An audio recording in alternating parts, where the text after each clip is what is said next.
Hello, Assalamu alaikum and welcome to another episode of GNN Studios podcast series.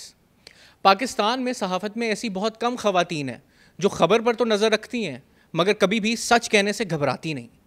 हमारी आज की guest भी एक ऐसी दबंग फीमेल जर्नलिस्ट हैं। आइए आज आपको मिलाते हैं समीना पाशा से। जी समीना, कैसी हैं आप? खैरियत से, अल्लाह का शुक्र। जी, सबसे पहले तो आप हमें बताएं कि आपकी जर्नलिज्म में एंट्री कैसे हुई और यहाँ तक आप कैसे पहुँची? जर्नलिज्म में एंट्री तो वैसे हादसाती थी।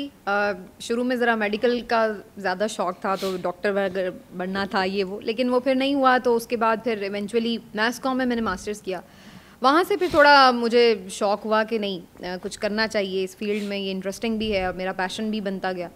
फिर इवेंचुअली बस रिपोर्टिंग स्टार्ट की इनिशियली, फिर न्यूज़ एंकरिंग स्टार्ट की और फिर उसमें फिर काफ़ी चांसेस मिलते रहे। डिफरेंट शोज़ होस्ट किए, फिर उसके बाद ट्रांसमिशंस और फील्ड न्यूज़ एंकरिंग की आपने बात की और मेरे ख्याल से पाकिस्तान में हर बंदा गवाह है कि तकरीबन कोई 15 सालों से सारी बुरी खबरें आपने ही दी हैं हमें न्यूज़ में आके। अच्छा, मगर हमने सुना है कि शुरू में काफ़ी रिजेक्शंस भी रहीं ऑडिशंस में, ये क्या स्टोरी है? हाँ, ये सही है, आपने सुना। पहले जब मैंने स्टार्ट में दिए मुख्तलिफ ऑडिशंस तो काफ़ी ऐसा हुआ कि अक्सर चैनल्स ने रिजेक्ट कर दिया। लेकिन फिर उसके बाद मैंने रिपोर्टिंग जब स्टार्ट कर ली तो फिर एक दफ़ा इसी तरह से था कि कोई शायद मौजूद नहीं था और फिर ऐसे ही बाय चांस जैसे आपको मौका मिल जाता है, बस इस तरह से कुछ मौका मिला और फिर इवेंचुअली जो है वो मामला इस तरफ आ गया। बस फिर वो करते रहे और फिर आहिस्ता आहिस्ता ज़ाहिर आप इम्प्रूव भी कर जाते हैं। और फिर अच्छा, हम लोग बहुत कम देखते हैं कि ख़वातीन इस तरह आगे आएँ, लेट अलोन स्क्रीन पे आके फोर फ्रंट पे वो लीड कर रही हूँ। और जिस टाइम पे आपने ज्वाइन किया उस टाइम पे तो वैसे भी बहुत एक कमी थी ख़वातीन की स्क्रीन पर। स्क्रीन की समीना पाशा में और घर की समीना पाशा में as a wife, as a mother, आप क्या डिफरेंस आपको फील होता है? बहुत बहुत ज़्यादा डिफरेंस है। मतलब जो लोग मुझे घर पे देखते हैं तो वो इस बात को ज़्यादा अच्छे से अंडरस्टैंड कर सकते हैं कि आप पहचान भी नहीं पाते कि ये वही खातून है जो हमें स्क्रीन पर नज़र आती हैं। बिल्कुल फोकस मेरा जो होता है, जब मैं जो काम कर रही होती हूँ मेरा फोकस 100% उसी की तरफ होता है।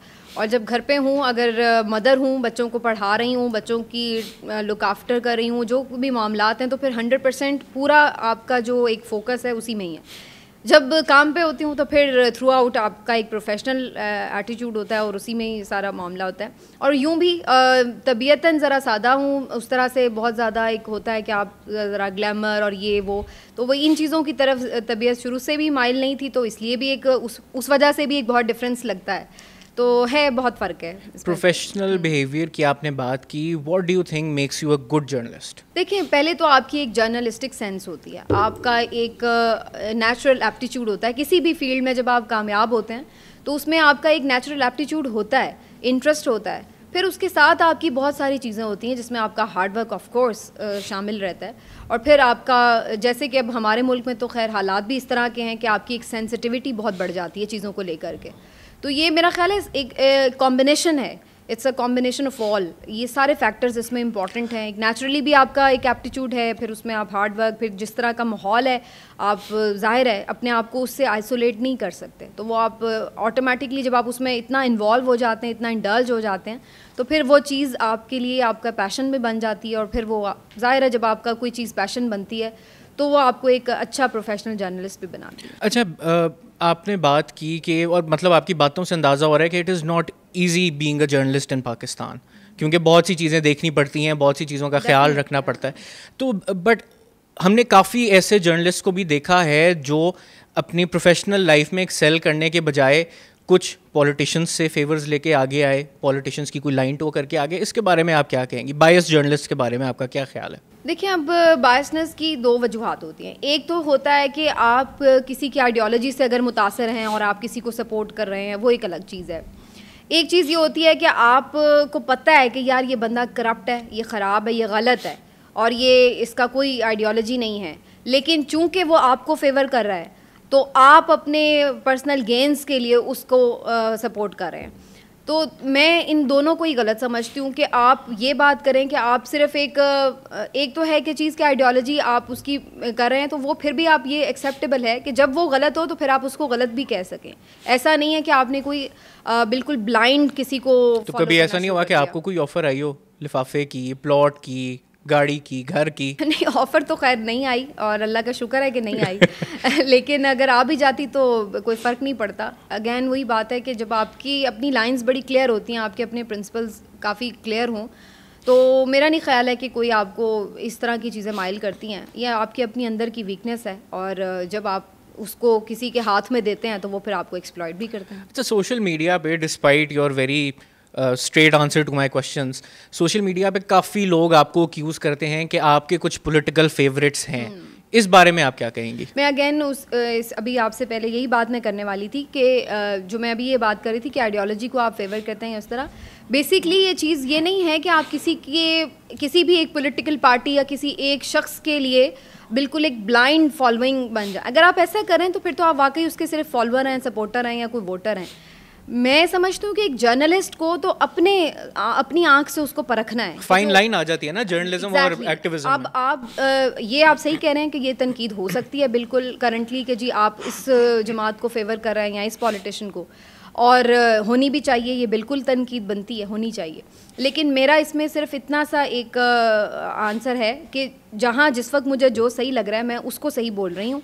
अगर कल को अगर किसी को उस मेरे सही कहने से नेचुरली कोई फ़ायदा हो रहा है या उसमें सपोर्ट में बात जा रही है तो जाती फिरे, आई डोंट केयर। बट इस चीज़ का जज कौन होगा कि आप उनको उनके नज़रिए की वजह से सपोर्ट करी हैं या उनकी पर्सनैलिटी की वजह से? मैं तो किसी को भी सपोर्ट नहीं करी, मैं तो ये नहीं, मैं जनरली बात अगर की जाए, अगर मैं किसी की भी बात करूं तो मैं ये समझती हूँ कि हम किसी की पर्सनैलिटी, हम ये नहीं सोच रहे कि मैं अब्दुल्ला को सपोर्ट कर रही हूँ।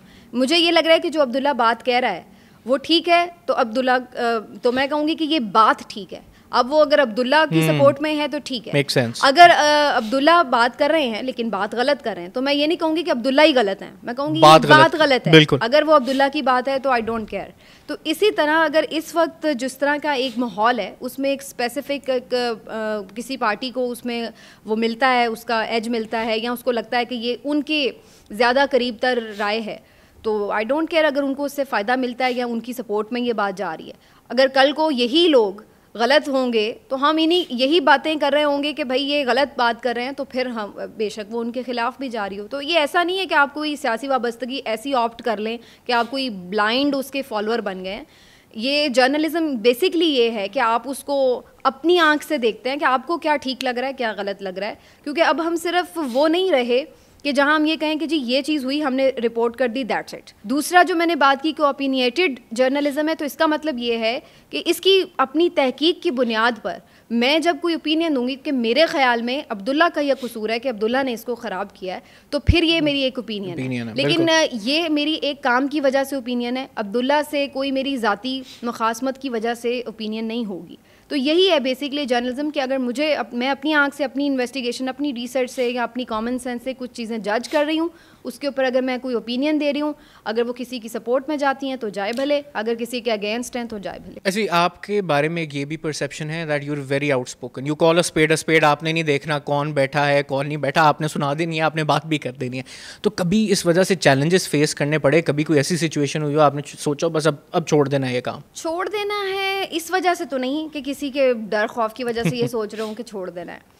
हाँ, ये होता है कि जब आप कभी बहुत ज़्यादा ये एक घुटन का माहौल, हेल्पलेसनेस अगर कभी फील करते हैं ना, फिर आपको फील होता है कि यार आप सब कुछ देख रहे हैं और आप कुछ नहीं कर सकते। वहाँ पे जब कभी हेल्पलेसनेस फील होती है तो फिर आपको तकलीफ़ होती है। फिर कहीं जहन में आता है कि यार हम तो सिर्फ आवाज़ उठा सकते हैं, वो हम उठा रहे हैं, लेकिन इससे बढ़कर हम नहीं अगर कुछ कर पा रहे, तो वहाँ पे कहीं आपको हेल्पलेसनेस फील होती है। तो दैट्स ट्रू कि ये चीज़ है। लेकिन ऐसा नहीं है कि मैं ये कहूँ कि जी आप हिम्मत हार जाते हैं। वो फॉर द टाइम बिंग आपके ऊपर एक फ़ेज़ आता है, फिर इवेंचुअली आप उससे निकलते हैं कि ठीक है जो आपके बस में हम तो कर रहे हैं, आगे फिर देखते हैं। थ्रेट्स आई हो कभी कोई? थ्रेट्स सच वैसे जितनी दफ़ा ये सवाल हुआ ना, मुझे लगता है ये आ ही जाएंगी कि अभी तक क्यों नहीं आया। नहीं, मगर देखें क्योंकि आपको बहुत से लोग female version of Imran Riaz भी कहते हैं, क्योंकि यूर आउटस्पोकन, आप खरी बात करिए जिसमें मैंने पहले भी कहा। तो और एक और सिमिलैरिटी ये है कि आप भी कुछ अरसे के लिए ऑफ एयर हो गई थी। तो इस कॉन्टेक्स्ट में मैं पूछना चाह रहा था कि कभी कोई थ्रेट्स नहीं आई, कभी कोई ऊपर से बात आई हो, कोई ऐसी डिस्कशन हुई हो जिस वजह से आप घबरा गई हो थोड़ा, या कभी आपने सोचा हो कि इसके जवाब में एक डिप्लोमेटिक सा आंसर मैं यही दे देती हूँ, मैं वही सुनना चाह रहा हूँ मैं पैगाम आए हैं उस यारे बेवफा के मुझे। तो बस ये है कि आपको जब आपका माहौल इर्द गिर्द का, जब आपको ये कॉन्शियस करना शुरू कर देना कि भाई एहतियात से, जब आपके सीनियर्स आपको ये कहेंगे भाई देख लो, देख लें भाई, यहाँ पे रुक जाएं, ये वो, तो ये मेरा ख्याल है कि इनडायरेक्टली आपको अगर मैसेजिंग हो रही है तो इसको आप जिस भी पॉइंट ऑफ व्यू से ले लें, जिस तरह भी उसको आप थ्रेट कह रहे हैं या कोई ये समझ रहा है कि भाई ये कोई इनडायरेक्ट किस्म के थ्रेट्स हैं, जो भी आप इसको कह लें, मैं नहीं जानती कि इसको कैसे कहना चाहिए, या मे भी ये भी है कि वो अपने तौर पे बेचारे फ़िक्रमंद होते हैं तो इसलिए थोड़ा सा ख्याल में ये चीज़ कह देते हैं। लेकिन समहाउ आइडिया तो है कि जब आप हवा की मुखालिफ सिमत में चलते हैं तो थोड़े बहुत झटके तो आते हैं कहीं ना कहीं से मुश्किल होता है। ऑन दैट पॉइंट झटकों का, पाकिस्तान में प्रेस फ्रीडम की क्या सिचुएशन है, फर्स्ट हैंड एक्सपीरियंस? देखिए, अगर आप अखबारात या न्यूज़ चैनल्स की हद तक बात कर रहे हैं तो बहुत कंट्रोल्ड है इस वक्त मैं थ्रू आउट नहीं कह रही कि जब से मैं काम कर रही हूँ, बीच में होता रहा है कि आप कह सकते हैं, उसको परसेंटेज दे सकते हैं कि जी इतने परसेंट है, इतने परसेंट है, इतने परसेंट है, लेकिन इस वक्त तो बहुत कंट्रोल्ड है हमारा जो मेन स्ट्रीम मीडिया है, चाहे वो हमारे अखबारात हों या चाहे हमारे मेन स्ट्रीम चैनल्स हों। प्रॉब्लम ये है कि उसके कंट्रोल्ड रखने का अब उस तरह से इम्पैक्ट नहीं आ रहा। उसकी वजह ये है कि सोशल मीडिया को आप उस तरह कंट्रोल नहीं कर पा रहे। तो असल में वो जो एक, अगर ये सोशल मीडिया वाला मामला ना होता ना, कि ये अगर इस तरह से इसकी एग्जिस्टेंस ना होती इतने बड़े मैग्नीट्यूड के साथ, तो फिर आप देखते कि बहुत से लोगों को तो हमने सोशल मीडिया पे भी बात करने की वजह से परसिक्यूट है। इसी टॉपिक पे बात करते हुए, what is your opinion about Imran Riaz? नहीं, वो तो फिर एक प्राइम एग्जांपल है ना इस चीज़ की कि किस तरह से उनको विक्टिम बनाया गया, विक्टिमाइज़ किया गया उनको। ये तो एक प्राइम एग्जांपल, इसमें तो कोई दो राय ही नहीं है कहने की। बहुत अनफॉर्चुनेट है, आप सिर्फ एक बंदे को इसलिए कि आपको उसकी ओपिनियन पे एतराज़ है और आप उसके साथ उसकी ज़िंदगी बदल के रखते हैं, तो इससे ज़्यादा तकलीफ़ दे बात क्या हो सकती है। लेकिन इसमें अगेन मैं ये बात कहूँगी कि जहाँ बहुत सारे लोग उन लोगों को अगर कसूरवार समझना जो ये करते हैं, तो यहाँ आप देखिए हमारे अपने जर्नलिज्म में जो बहुत जर्नलिस्ट कम्युनिटी के अंदर डिवीज़न है, ये भी इसका बहुत बड़ा फैक्टर है कि हम अगर एक दूसरे का इस मौके पे साथ नहीं दे सकते तो फिर किस मौके पे साथ? जी, बट अभी आप थोड़ी देर पहले जो बात कर रही थी ओपिनियन वाली कि बीइंग अ जर्नलिस्ट आपने करना है, तो आपको वहाँ पे थोड़ा सा कुछ नज़र नहीं आता ऑन इमरान रियाज़ पार्ट के? मतलब इमरान रियाज़ ने एक बहुत ओपनली एक लाइन ली थी इस बारे में, तो उस बारे में आपका क्या ख्याल है? सो व्हाट भाई, उनकी ओपिनियन है, आप उससे इख्तिलाफ कर सकते हैं। मैं ये तो नहीं कह रही कि अगर वो एक बंदा को एक मेरी एक ओपिनियन है, आप उससे इख्तिलाफ कर सकते हैं, लेकिन दैट डज़ नॉट मीन कि आप ये कहें कि मुझे ये राइट ही नहीं है कि मैं ये ओपिनियन नहीं रख सकती। तो यहाँ पर यही तो सारी प्रॉब्लम ही ये है कि जहाँ पे आप डिफरेंस ऑफ ओपिनियन को बर्दाश्त ही नहीं कर रहे। मैंने कल ही बड़ा अच्छा वो क्लिप देख रही थी जिसमें ये बात हो रही थी कि जी कंट्रोल मीडिया के बारे में सवाल हो रहा था। मैं जर्नलिस्ट का नाम स्किप कर गई हूँ, लेकिन वो बड़े यानी वर्ल्ड रिनाउंड जर्नलिस्ट हैं, उनकी तरफ से ये बात थी। उन्होंने कहा जहाँ जिस मुल्क में बैठे हुए आप जिसके ऊपर तनकीद नहीं कर सकते, तो फिर आप बस समझ जाएं कि वहाँ पे किसका कंट्रोल है। तो ये एक सिंपल सी डेफिनेशन है और आप हर उसमें लगा के देख सकते हैं। और बिल्कुल इस तनकीद के कॉन्सिक्वेंसेस भी हम सबके सामने हैं। बिल्कुल। आपको क्या लगता है कि सोशल मीडिया ने पिछले 5-7 सालों में जर्नलिज्म को कैसे अफेक्ट किया है, and is it the future? और क्या उसको रेगुलेट करना चाहिए? अगर वो इतनी ज़्यादा स्ट्रेंथ है सोशल मीडिया के पास, तो रेगुलेशन को आप कैसे देखती हैं? रेगुलेशन की बात तो मेन स्ट्रीम मीडिया के लिए भी बहुत की जाती है, सोशल मीडिया के लिए भी की जाती है, और आपकी ये बात दुरुस्त है कि इसमें बहुत सारा ऐसा एक मटेरियल आ रहा है, बहुत ज़्यादा, क्योंकि ट्रैफिक बहुत है ना, फ्लो ऑफ इन्फॉर्मेशन बहुत है, तो उसमें ये चीज़ तो है अपनी जगह कि बहुत सारी चीज़ें इस तरह की आती हैं, हम लोग खुद हैरान हो जाते हैं कि भाई क्या बोल रहे हो प्लीज़। तो वो एक ऑब्वियसली एक चीज़ है, लेकिन उसकी रेगुलेशन फिर अगेन वही बात है कि हमारे यहाँ हर चीज़ इतनी मैनिपुलेट हो जाती है कि अगर हम उसका इख्तियार किसी दूसरी बॉडी को दे दें कि भाई ये रेगुलेशन इस तरह, तो उसके बाद फिर उसका वो मिसयूज़ शुरू होता है कि जिसका कोई हिसाब नहीं, वो फिर अगेन उसमें आ जाएगा अब्यूज़ ऑफ पावर बन जाता है। तो ये चीज़ है, तो इसको एक फ्रेजाइल मामला है, इसको इस तरह से देखना चाहिए कि उसकी फ्रीडम भी ना ख़त्म हो।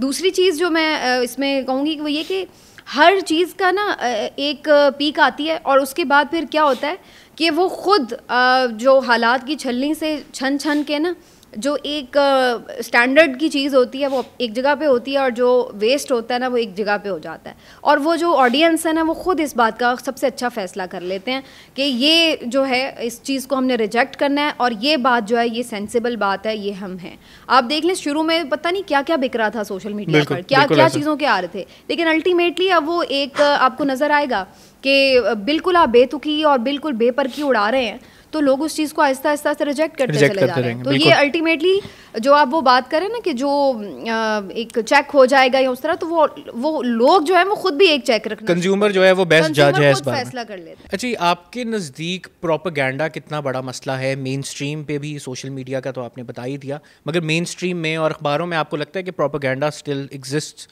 प्रोपेगेंडा कुछ पार्टीज की तरफ से किया जाता है, मेन स्ट्रीम मीडिया में कुछ पार्टीज की तरफ से प्रोपेगेंडा किया जाता है। प्रोपेगेंडा, इसके बारे में आपको ओपिनियन क्या है? क्योंकि बहुत से लोग कहते हैं मेरा तो ख्याल है कि ये तो क्वेश्चन ही नहीं है, ऑफ कोर्स किया जाता है। मतलब आप पिछले 5 महीने से क्या देख रहे हैं हमारे टीवी चैनल्स के ऊपर? एक यकतरफा मौक़िफ़, एक बिल्कुल ऐसा पेड कंटेंट, मतलब आपने टोटली एक जो मेजॉरिटी ऑफ द पीपल है उसकी वॉइस को आपने स्नब किया हुआ है, और आप उसके बाद जिस तरह से एक दूसरी तरफ का मौक़िफ़ है उसको एक यकतरफा तौर पर चला रहे हैं। तो और प्रोपेगेंडा किसे कहते हैं? प्रोपेगेंडा यही, इसकी प्राइम एक डेफिनेशन ही ये बन जाती है। बात ये कि अगर आप एक फेयर चांस दे रहे हैं, दोनों ओपिनियंस को आने दें and let the people decide कि भाई अब वो किस पे बिलीव करते हैं। लेकिन जब आपने एक के आगे बांध दिया और दूसरी तरफ से आप जो चाहे फ्लो ऑफ इंफॉर्मेशन देके एक वन साइडेड किस्म की पिक्चर पोर्ट्रे कर रहे हैं, तो व्हाट डू यू थिंक कि ये फिर कौन सा, इसमें तो क्वेश्चन ही नहीं रह जाता कि प्रोपेगेंडा। डिफरेंस ऑफ ओपिनियन पे आपने क्रैकडाउन की बात की, coming back to Imran Riaz, आपकी उनसे मुलाकात हुई है जब से वो वापस आए हैं? उसके बारे में थोड़ा हमें बताइएगा। नहीं, ये बहुत हार्ट रेंचिंग था ऑफ कोर्स। मतलब मैं उनसे उससे पहले भी मिल चुकी हूँ और मेरी उनसे कई दफ़ा मुलाकात भी हुई, कभी कभार बातचीत भी हो जाती है। How is he doing now? अभी तो वो थोड़ा बेहतर हैं, लेकिन स्टिल मतलब मेरे लिए इस क्वेश्चन से ज़्यादा इम्पोर्टेंट नहीं है कि वो इस तरह हुए हैं क्यों। वो तो ठीक है, अल्लाह ताला उनको और ठीक करे और वो दोबारा हमें पहले की तरह नज़र आएँ।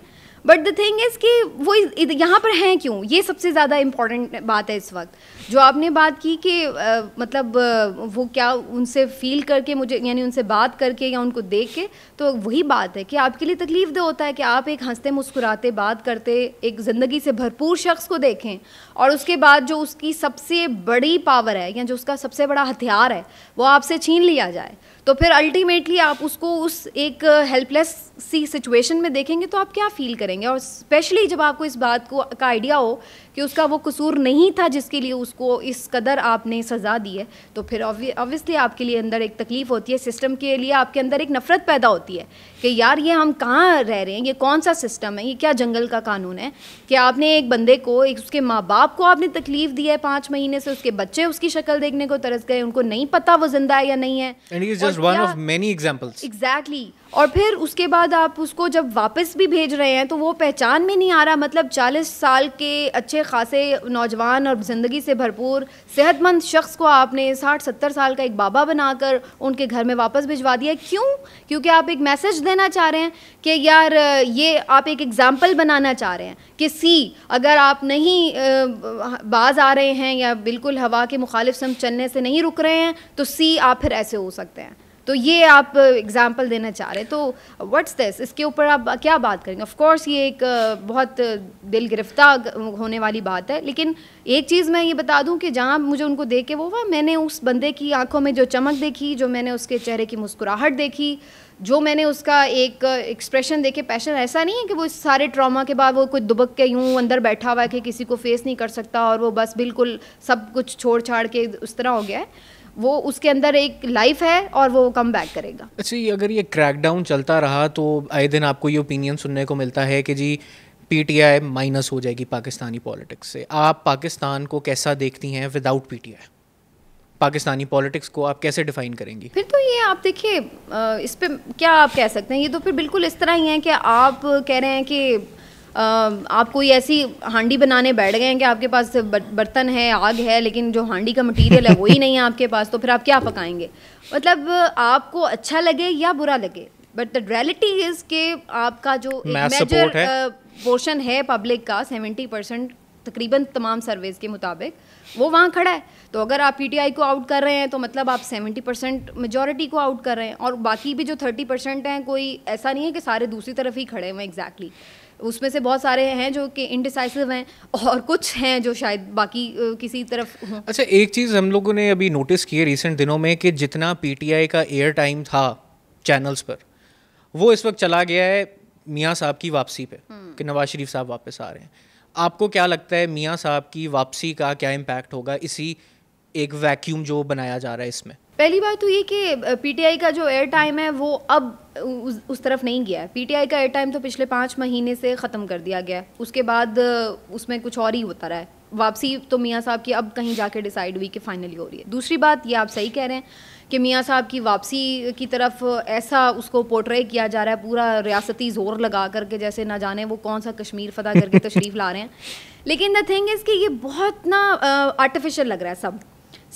आपकी जो कोर्ट्स ने जिस तरह से मियाँ साहब को हक किया है वो बहुत आर्टिफिशियल है। जिस तरह से आपके टीवी चैनल्स और जिस तरह से आपके जो पीएमएलएन के जलसे जुलूस और ये वो, तो वो जो आपकी जो पूरी निगरान हुकूमतें जो पूरी एक मशीनरी और एक सारी एक सपोर्ट उनको लॉजिस्टिक सपोर्ट मुहैया कर रही हैं वो सब, तो ये बहुत एक आर्टिफिशियल सा एडवेंचर है सारा ऑनेस्टली।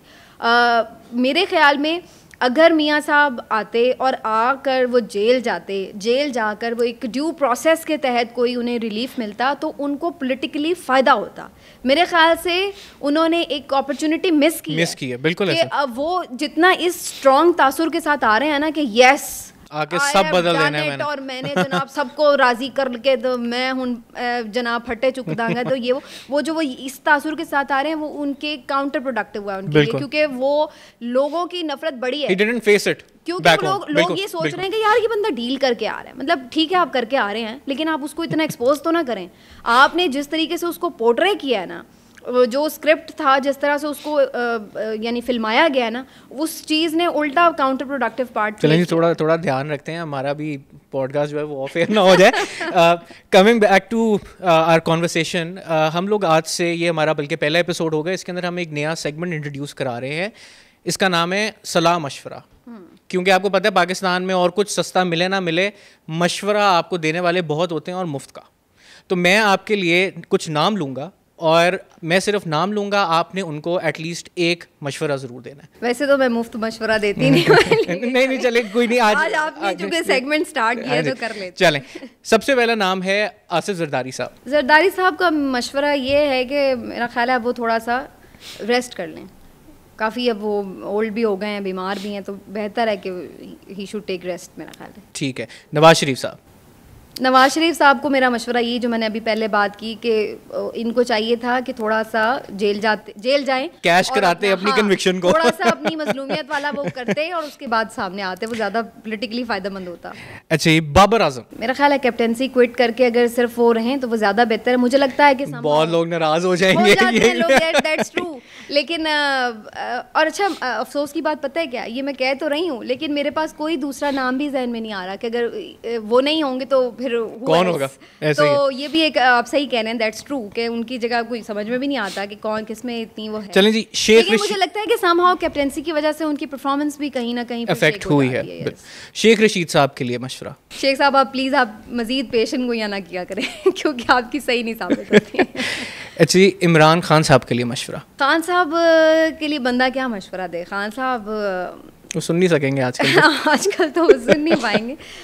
लेकिन मेरा ख्याल है खान साहब अगर वाकई पाकिस्तान की पॉलिटिक्स में इसी तरह एक अपना वो रखना चाहते हैं कि मतलब एक वो जहाँ पे हैं पीक पर, तो he should not deal, he should not make a deal actually. He should not make the same mistake as people before him did. हाँ exactly. मेरे ख्याल से अगर वो कभी हिस्ट्री में भी, बेशक वो प्राइम मिनिस्टर दोबारा बने ना बने जो भी हो, लेकिन हिस्ट्री में भी अगर कोई अपना वो वाकई नाम ऐसे रखना चाहते हैं रोशन, और आगे भी पॉलिटिक्स में अगर वो चाहते हैं कि उनको कोई फुटप्रिंट फॉलो करे, तो वो फिर कॉम्प्रोमाइज़ ना आप करें। अब जहाँ तक पहुँच चुके हैं उससे बेहतर है कि फिर वो अब उस पर स्टैंड भी करें। अच्छा जी, हामिद मीर साहब के लिए कोई मशवरा? मीर साहब के लिए मशवरा ये है कि थोड़ा सा लोगों को कम लड़वाया करें।